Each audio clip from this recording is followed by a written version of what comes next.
Hey y'all, it's Dr. Shamanda. Welcome back to my channel where we talk about all things mental health, personal finance, and overall strategies to live your best life. Alright y'all, so it's been a few days. I think I filmed on Tuesday and it is now Friday. It is the end of the week, the work week, and I am remote today. And it's the end of my first week back at my 9-to-5, my regular job as just a therapist, not a manager job. So it's been very well so far and I'm enjoying it. I did have a personal family situation come up a couple days ago, and it really made me think about this topic. I didn't film yesterday. I wanted to, but I didn't. But I really wanted to, the situation brought up a lot of emotions and feelings, and it made me think just about so much, and I wanted to share some of these things with you guys because I realized, like, and my ankle was because I have my work logo on my shirt and I don't want you to see that, but my journey in this journey of towards financial freedom, time freedom, it's important to be transparent with you guys and to share the different emotions, scenarios, and situations that come up as I'm on this journey, because I know a lot of you will be able to relate, and it'll be interesting to see how I deal with certain things and how you deal with them. And I think, you know, that's the most important part. This is what keeps it so raw and authentic and genuine. So I want to talk about why we have to master the word no on this journey towards financial freedom and financial time freedom and building generational wealth. And I know, like, if you're like me, I am a recovering codependent, and that's just a people pleaser. It's a person who, for the most part, we've endured some type of trauma in our childhood, and we felt like we had to save people, and it's almost like an addiction. It's like it becomes a part of our identity, is saving people, and it's just very uncomfortable and anxiety provoking to say no. That's a characteristic of it.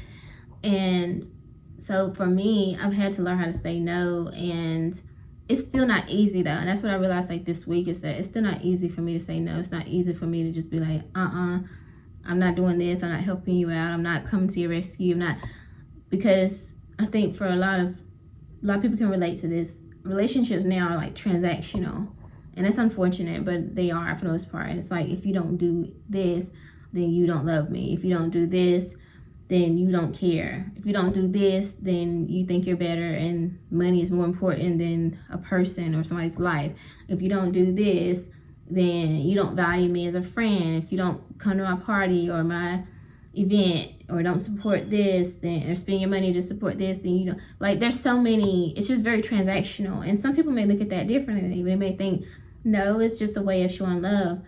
Personally, I'm not gifting is not my love language. So I don't give money or gifts and stuff to show people that I love them. That is the worst way. Like, honestly, for me, I don't do that. If I do that, that means that I genuinely just don't have time, because time, acts of service, and time, I don't even know if time is one of them, but it's still the same thing to me. Like, acts of service, and words of affirmation, those are my love language. So if I can show up for you and help you out and do something for you, not about money and buy you gifts, because I think those are two different things, but that's how I can show you that I care about you. And I just feel like a lot of people now, especially nowadays, when you talk about dating relationships, even more so, it's like, if a person doesn't buy you things, then they don't care, they don't really take you serious.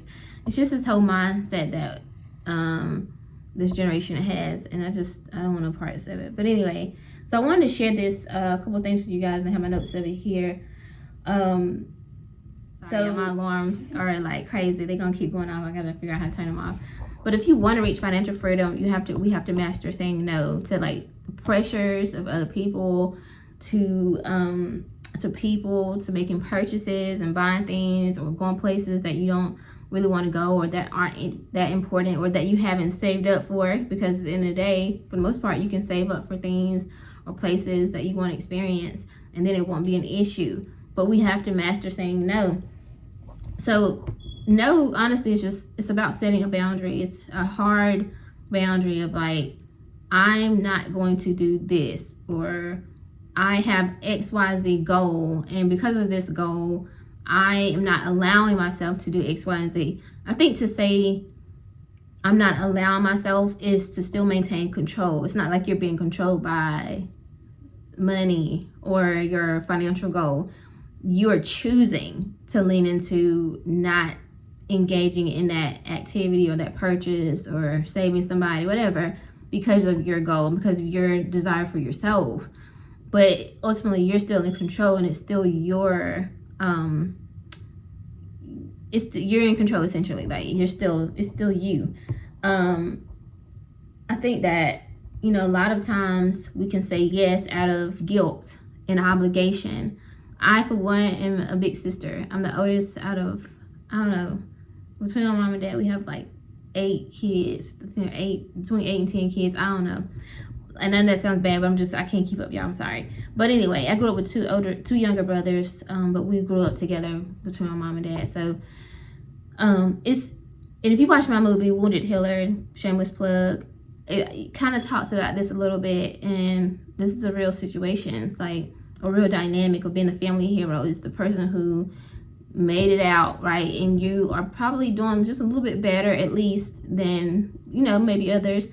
And so because of that, people tend to lean on you or feel like you're the one that's going to bail people out, essentially. And it's like, if you aren't careful, and it's just a human response, especially with people that you love or whatever, you will feel shame, you'll feel guilty, you feel a sense of obligation to come to everyone's rescue.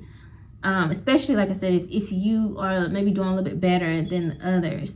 But if you're on a journey towards financial freedom and time freedom, then you can't say yes to those things.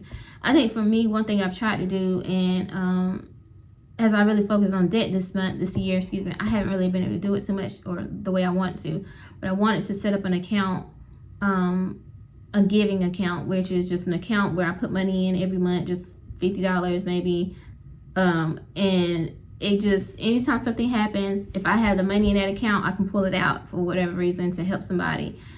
But I haven't really been consistent with funding that account. But I feel like after the recent situation this week, I definitely want to fund that account. And that way I can still give, but I'm not giving, I'm giving from my overflow and from my savings for that specific purpose, and not pulling from my budget or throwing off my budget for whatever reason, because your emergency situation is not my emergency or situation, right? And again, I know some people won't understand this because they'll think, oh, well, if you got it, you should help, you should give. Yes, you should. I think that you should help and give, but I think that you still need to stay in your budget. You still need to stay focused on your goals and what God has called you to.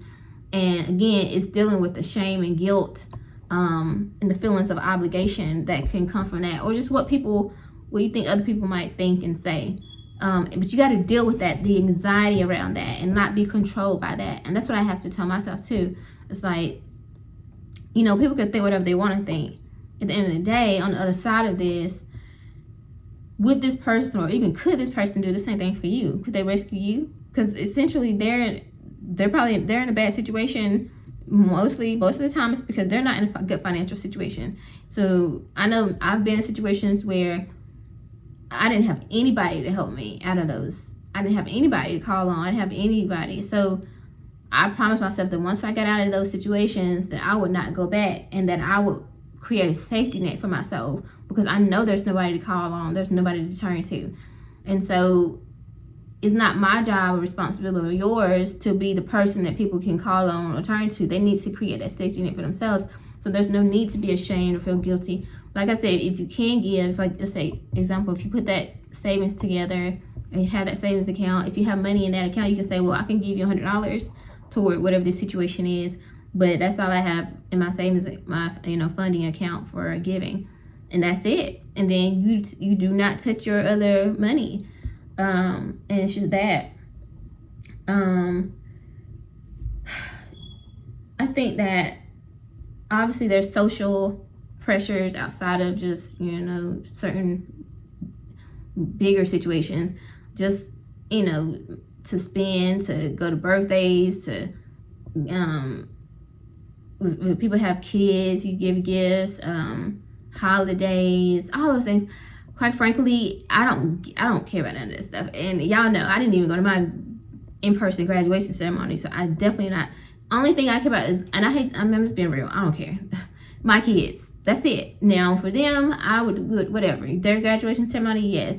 Their birthdays and stuff, yes. Their whatever they have going on, yes, because that's who I'm obligated to. Anybody else outside of that, while I'm on my financial journey, keep in mind, I want to preface this. While you're on the journey towards paying off debt, financial freedom, all that, you have to set the boundary. You have to be a little bit more rigid. Now, outside of that, once you've hit your goals, you can do whatever you want to do, because guess what? You have all the money you can be paying off debt, or putting your savings towards your savings goals, investing to hit a certain goal. Once you've hit those goals and stuff, now you have money in your account again. You can do whatever you want to do with that money. And so that's the thing. And honestly, that's the motivator for me. That motivates me. It's like, okay, I know I'd love to give out and do. It's very hard for me to say no. I want to be able to give. I want to be able to show up for people. I want to be able to save the day at some time, maybe even just behind the scenes. Nobody will even know. But right now, I'm not in that season of my life to do that. And if I sacrifice my goals for other people, I'm going to keep doing that. And honestly, I'm just going to find myself in the same situation they're in. And I would just be, I would be betraying myself, essentially. I would be disappointing myself, because once I'm back down to the same level that they are at, struggling, I'm going to be mad at myself. And I have nobody to dig me out of that hole, because I know what it's like to be in that hole. There was nobody. There is nobody. And I made a promise to myself, and not only just to myself, but to my kids, that I would not stay in that space. And so that's what motivates me, right? I don't care about what society says. Oh, you got to do this. You got to celebrate this. You got to show people. You got to give you. No. Like I said, there's parameters you can put around it. You can, have a savings goal, or a giving savings account where you put money in every month, whatever, and use that amount. Like whatever's in that account, you are free to give away that month. But outside of that, stay within your boundaries, stick to your goals, because at the end of the day, you're not on this earth to save everybody. Sometimes people are in situations they're in because they need to learn the lessons. And if you're saving people and constantly labeling people, they're never going to learn. They're not going to feel that pain. I had to feel that pain plenty of times. And I got to a point I said, oh no, God, you ain't got to tell me again, baby. I learned. You ain't got to tell me twice. You ain't got to tell me a third time. I have learned my lesson. I don't like the way this feels. And I know that most people aren't going to show up. And I don't even want to say that like that, but like it's true. Let's be for real. Either because they just don't want to, or they can't, because they can't. They have nothing to give you. So I don't want to be at the mercy of other people helping me or saving me. I want to be able to take care of myself and my kids. So at the end of the day, you got to do what's best for you. Anyway, I hope this resonates, and I hope that somebody can relate to this. Again, it's just a personal family situation that came out this week and really made me think about this. And I'm proud of myself because I did not give in and I did not cave. And I'm staying on track with my goals. Y'all know prayerfully I will be paying off my car next month. Just I think like 6 weeks, because it's the very last paycheck of August though.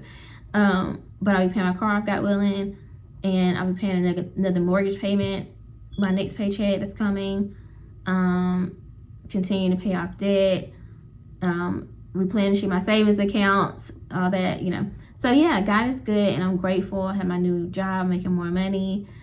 Working toward earning a bonus and stuff, or bonuses, it's multiple bonuses, but God is good, and I just want to stay focused on that. But thank y'all so much for watching and helping me get closer to my goals and getting close to monetizing this channel. I did not post in the last 2 days, so my watch time hours, they're kind of just where they were, but I want to get back consistent with that and get my mind back right to where I need to be and stay focused, because I know that some of these distractions are they're part of the enemy, right? And the enemy can be anything, honestly. So, but I refuse, because I come too far, and we're getting close. We're gonna hit this 50K total invested goal by the end of this year. Pay off this car, pay off these debts, and get these savings accounts loaded. So, anyway, if you like this video, like the video, comment, subscribe, share, and I will see you guys next time.